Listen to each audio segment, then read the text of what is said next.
प्रकाश मणि त्रिपाठी जी जुड़ चुके हैं। मैं आपका बहुत बहुत स्वागत करता हूं सर। आप हमारे इस वेबिनार के मुख्य अतिथि हैं। कतिपय व्यस्तताएं उनकी रहीं, उन व्यस्तताओं की वजह से वे उपलब्ध नहीं हो पाए, लेकिन अभी वे हमारे मध्य आ गए हैं और मैं आपसे अनुरोध करूंगा कि मुख्य अतिथि के रूप में अपना उद्बोधन देकर हमें कृतार्थ करें। प्रोफेसर श्री प्रकाश मणि जी त्रिपाठी।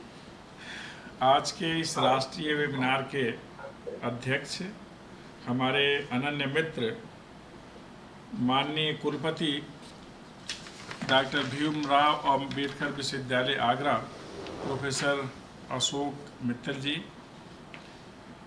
इस कार्यक्रम के आयोजक, संयोजक और सूत्रधार प्रोफेसर प्रदीप श्रीधर जी, डॉक्टर इम्ब्रे बंगा जी ऑक्सफोर्ड विश्वविद्यालय से संबद्ध हुए, श्रीमती अर्चना पैन्यूली जी वरिष्ठ साहित्यकार डेनमार्क, एल्मर रेनर जी कोपेनहेगन विश्वविद्यालय डेनमार्क, श्रीमती जकिया जुबैरी जी वरिष्ठ साहित्यकार लंदन, श्री तेजेंद्र शर्मा जी वरिष्ठ साहित्यकार लंदन, जिन्हें मैं अभी सुन रहा था। हमारे साथ यहाँ उपस्थित प्रोफेसर भूमनाथ त्रिपाठी, डॉक्टर दीपक, डॉक्टर एस.डी. त्रिपाठी, श्री सुप्रिय दास, मिस्टर गौरव और डॉक्टर दमयंती तिवारी। मुझे अत्यंत प्रसन्नता है कि आज एक सामयिक विषय पर गंभीर विमर्श हो रहा है और विशेष करके इस आभासी फलक पर। आज का दौर जिसे हम कोरोना वायरस के नाम से जानते हैं, कोविड-19 नामक अदृश्य शत्रु, जिससे हम सभी गंभीर रूप से चिंतित हैं और आप कह लें कि अपने को अपने स्थान पर ही केंद्रित करने के लिए विवश हैं। ऐसे विषय पर और इस परिस्थिति में समाज के स्वरूप पर और उस समाज को व्यवस्थित और जागृत बनाए रखने के लिए साहित्य पर चर्चा निश्चय ही एक बहुत महत्वपूर्ण परिचर्चा के रूप में है।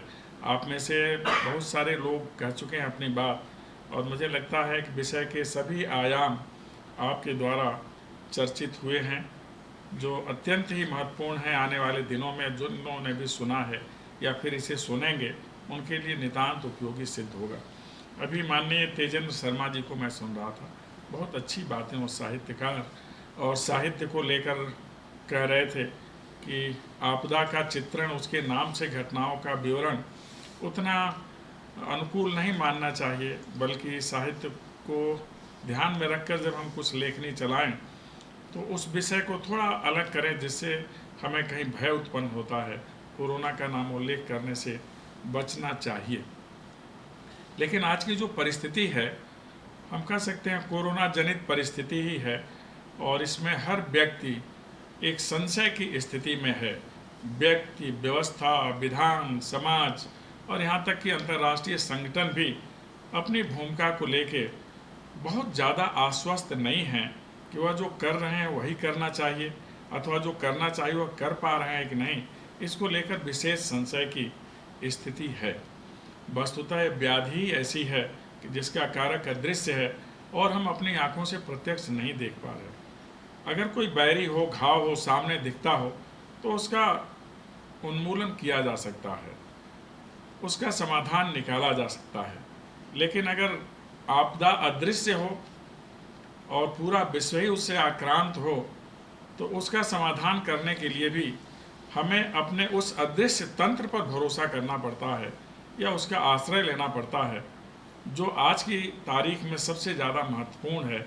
इंटरनेट की दुनिया या डिजिटल दुनिया जिसे हम कह रहे हैं, जिसके माध्यम से हम संवाद कर रहे हैं, संपर्क कर रहे हैं और एक दूसरे को देख पा रहे हैं, सुन पा रहे हैं और यहाँ तक कि हम अपने दायित्वों का निर्वहन भी कर पा रहे हैं। तो आज यह दौर है जिसमें संचार तंत्र का यह माध्यम सर्वाधिक महत्वपूर्ण है कि आप कहीं बैठे हैं, मैं यहाँ बैठा हूँ और हम सभी एक दूसरे को देख रहे हैं और सुन रहे हैं। यह काल कोरोना काल है और मुझे लगता है कि इतनी अल्प अवधि में इतना अधिक कभी भी नहीं लिखा गया किसी घटना को लेकर और किसी आपदा को लेकर। तो यह आपदा तो निश्चित रूप से विध्वंसक आपदा है, बहुत सारे कार्य रुक गए, सामाजिक, सांस्कृतिक, आर्थिक गतिविधियां लगभग अवरुद्ध हैं, लेकिन साहित्य सृजन बहुत हुआ। तो यह एक तरह से आप कह सकते हैं कि इसका परोक्ष सकारात्मक प्रभाव है कि बहुत कुछ लिखा जा रहा है, और विशेष करके सोशल मीडिया पर तो बहुत लिखा गया। जो प्रिंट मीडिया है वह भी एक प्रकार का साहित्य है, आज का अखबार कल का साहित्य है। बहुत सारी महत्वपूर्ण बातें होती हैं, बहुत सारे हमारे मित्र साहित्यकार, सक्षम साहित्यकार अखबार के माध्यम से भी लिखते रहते हैं, बताते रहते हैं, जागरूक करते रहते हैं, लेकिन यह भूमिका आगे। अभी तो हम उस समाज की चर्चा कर लें जो कोरोना के प्रभाव में है। हमने जब सामाजिक व्यवस्था की यात्रा आरंभ की तो मैं जिस समुदाय और समाज में रहता हूँ इसे संयुक्त परिवार का समाज कहते थे। कालांतर में भौतिक उपलब्धियों के साथ, औद्योगिक विकास के साथ समाज का स्वरूप भी बदलता गया, और संयुक्त परिवार से फिर माता पिता और सिर्फ बच्चों के परिवार रह गए। और आज जो यूरोप की व्यवस्था है उसमें जिसे हम एटॉमिक फैमिली कहते हैं, वहाँ तक हम चले आए। जैसे एटम में न्यूट्रॉन, प्रोटॉन और इलेक्ट्रॉन तक रह जाते हैं, वहाँ चले गए। बाद में न्यूक्लियस फैमिली हो गई जिसमें प्रोटॉन और फोटॉन और पॉजिट्रॉन रह गए प्रोटॉन के अंदर। तो पति पत्नी तक परिवार हो गया, और यही हमारा समाज हो गया था। और समाज में पहले मिलकर, बांटकर, बैठकर सब कुछ ग्रहण करने की प्रक्रिया थी, अब वह नहीं रह गई थी। हम तेजी से दौड़ने वाले व्यक्ति हो गए थे, यह हमारा समाज हो गया था। और आज का समाज वह मानव समाज से थोड़ा आगे बढ़कर बाजार समाज में बदल गया, जहाँ सब कुछ संबंध, समाज संबंधों का जखीरा है, लेकिन विद्यमान समाज के जो संबंध हो गए, आर्थिक संबंध हो गए, इसलिए इसे बाजार समाज कहा जाने लगा।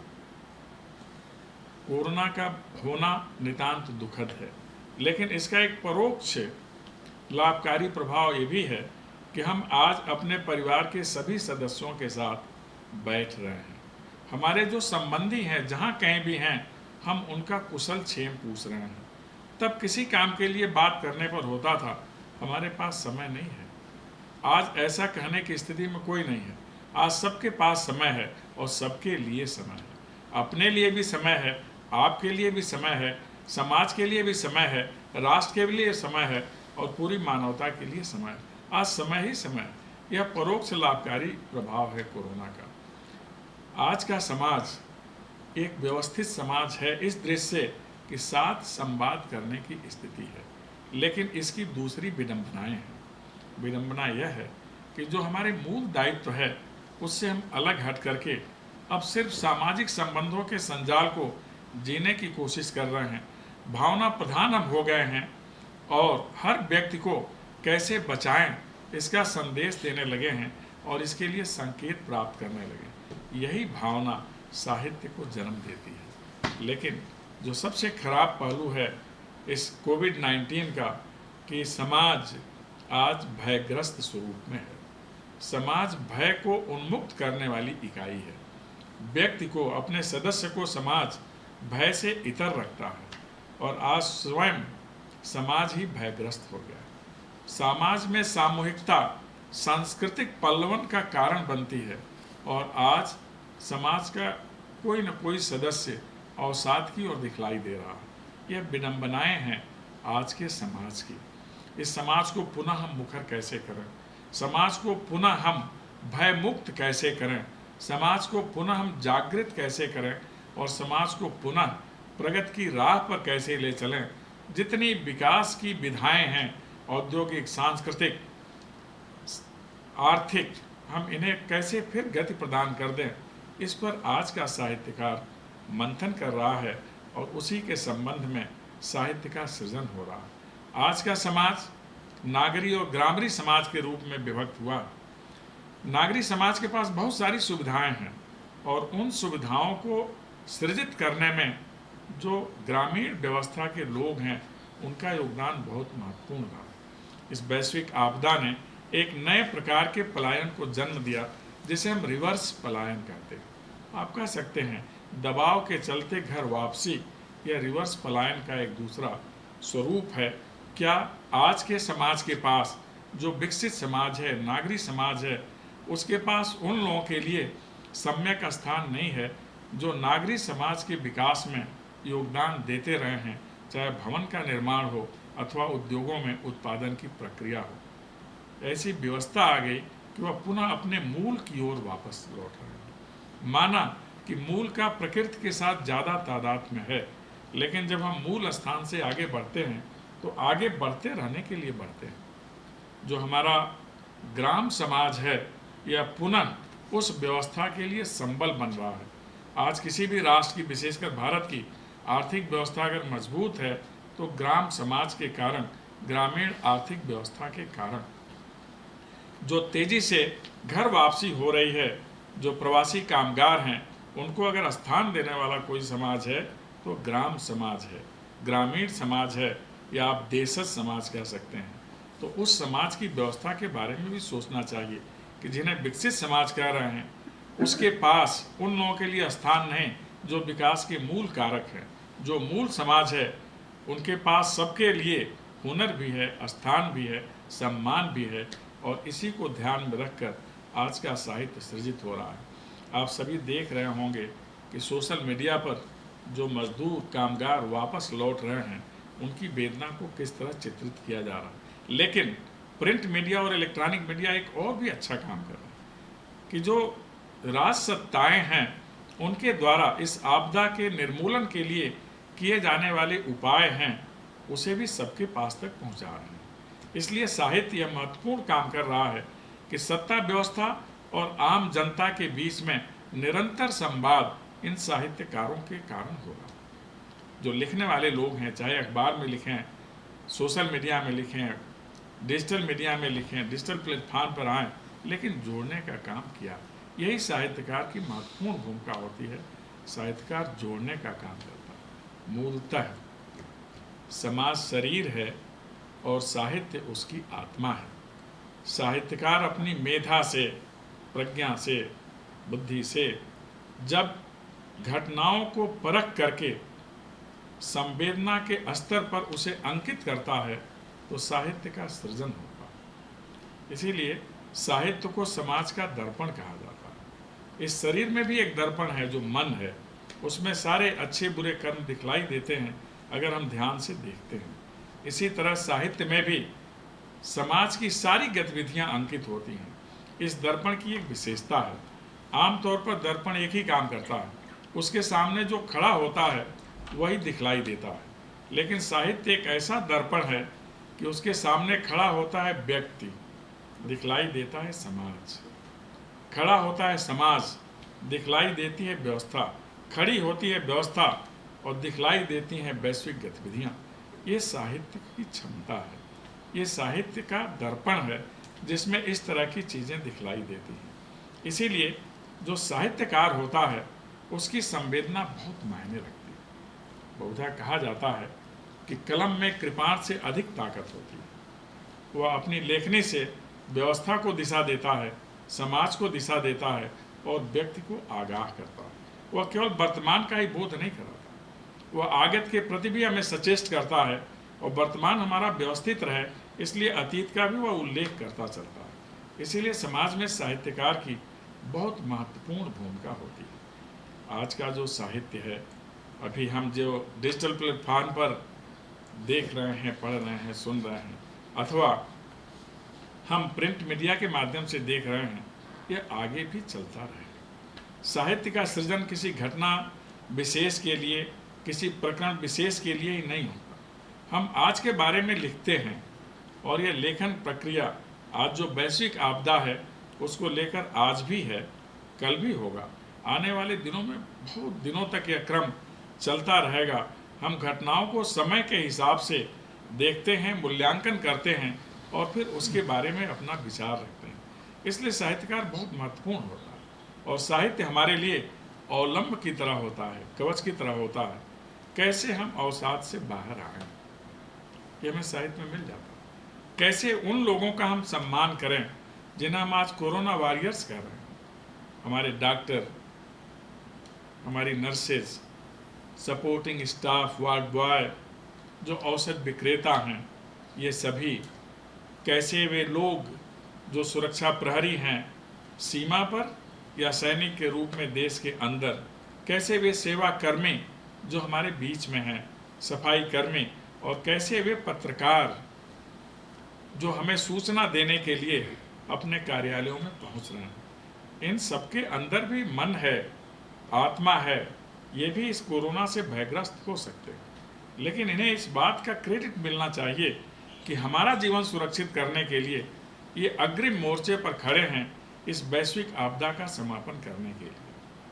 आज इस कोरोना के चलते जो भूमंडलीकरण, बाजारीकरण, निजीकरण की प्रक्रिया थी, जिसमें राष्ट्रों की सीमाएं थोड़ी ढीली हो गई थी, इस आपदा के चलते अब राष्ट्रों की सीमाएं पुनः जटिल हो गई। अब आसान नहीं व्यक्ति का एक दूसरे राष्ट्र में जाना, लेकिन संचार तंत्र ने वह प्रवाह अभी भी बनाए रखा है।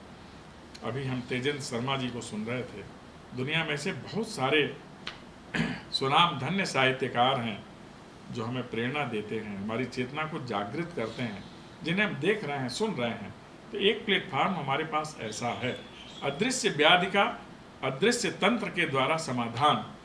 तो इस मीडिया के माध्यम से हम सभी मिल रहे हैं और फिर शुरू होंगी आर्थिक गतिविधियां, सांस्कृतिक गतिविधियां। इसलिए उम्मीद की किरण अगर जगाने की कोई विधा है तो उसे साहित्य कहते हैं। हम अतीत में इसके समाधान किस प्रकार किए जाते थे, आज हमारे पास क्या साधन हैं और कल को कौन सा साधन हम विकसित कर लेंगे, इसका बोध हमें साहित्यकार ही कराता है। इसलिए साहित्यकार आम जन में थोड़ा अधिक आगे होता है, वह सतत सक्रिय होता है और उसके पास जैसी संवेदना है आमतौर पर सबके पास नहीं हो सकती। वह पीड़ा से व्याकुल हो जाता है, किसी की भी पीड़ा हो, अव्यवस्था से चिंतित हो जाता है, कहीं भी अव्यवस्था हो और कहीं भी अगर संकीर्णता आती है तो उसके विरुद्ध वह खड़ा हो जाता है। कहीं मनुष्य के लिए असुरक्षा का भाव आता है तो वह खड़ा हो जाता है। इसलिए साहित्यकार हमें हर मोर्चे पर बचाने का काम करता है और बताने का काम करता है कि हमें कैसे बाधाओं से निपटना है, कैसे बाधाओं को दूर करके आगे बढ़ना है। हम कह सकते हैं कि हमारे अंदर जो जिजीविषा है, हमेशा बने रहने का जो भाव है, जो चरय वेद का हमारा सिद्धांत है, इसको और धार देने का काम साहित्यकार करता है और इससे संबंधित बहुत सारी बातें साहित्य में निहित होती हैं। कविता के रूप में, लेख के रूप में, रिपोर्टाज के रूप में, कहानी के रूप में, यात्रा वृतांत के रूप में, बहुत सारे रूप हैं जो हमें दिखलाई देते हैं। इसलिए आज साहित्य में हम इस व्यवस्था को कैसे देखते हैं हमारे ऊपर निर्भर करता है। साहित्य, समाज और व्यवस्था, ये तीनों परस्पर जुड़े हुए हैं और तीनों मिलकर ही किसी भी आपदा का समापन कर सकते हैं और मनुष्य को पुनः चैतन्य कर सकते हैं और दुनिया को पुनः एक खूबसूरत दुनिया बना सकते हैं जहाँ हर मनुष्य के लिए उसकी योग्यता के अनुसार स्थान है, उसकी प्रतिभा को सम्मान है और सभी के लिए आगे बढ़ने का अवसर है, सबकी सुरक्षा है और सबके लिए खुशहाली का विधान है।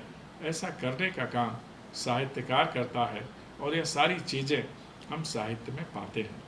आज हम आभासी दुनिया के फलक पर साहित्य का अध्ययन और साहित्यकारों से मिलन कर रहे हैं।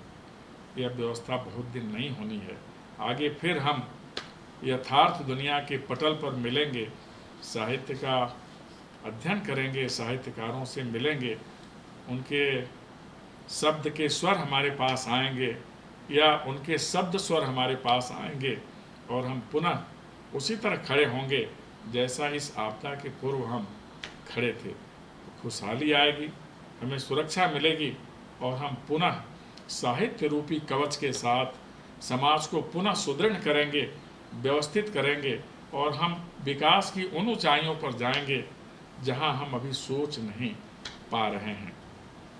आइए हम सभी मिलकर एक व्यवस्थित विश्व बनाने में अपना योगदान दें और भारत को नॉलेज पावर की दृष्टि से दुनिया का महानतम राष्ट्र बनाएं। मुझे बहुत खुशी है कि इतना अच्छा कार्यक्रम हुआ इसके लिए मैं अपने मित्र मित्तल जी को विशेष साधुवाद देता हूं और कार्यक्रम के आयोजक प्रोफेसर प्रदीप श्रीधर जी को बहुत धन्यवाद। और आप सभी ने ध्यानपूर्वक मेरी बात को सुना, आप सभी को बहुत बहुत धन्यवाद। नमस्कार। बहुत बहुत धन्यवाद सर।